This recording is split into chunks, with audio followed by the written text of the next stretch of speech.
আমরা অনেকে অন্যের দোষ নিয়ে পড়ে থাকি।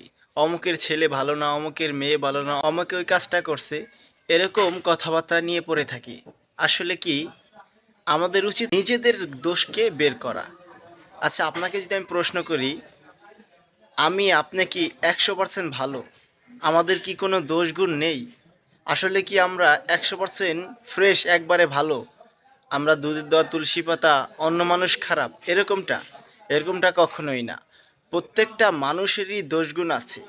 কেউ গোপনে অন্যায় করে, আর কেউ প্রকাশ্যে করে। কিন্তু আপনি কতটা ভালো একমাত্র আল্লাহ সুবহানাহু তাআলাই ভালো জানেন, এছাড়া আর কেউ জানে না। এতবার ভাই, নিজেকে নিয়ে একটু চিন্তা ভাবনা করেন, নিজে কি অবস্থায় আছেন, কি কাজ করতেছেন, আপনি ভালো কাজ করতেছেন কি না খারাপ কাজ করতেছেন।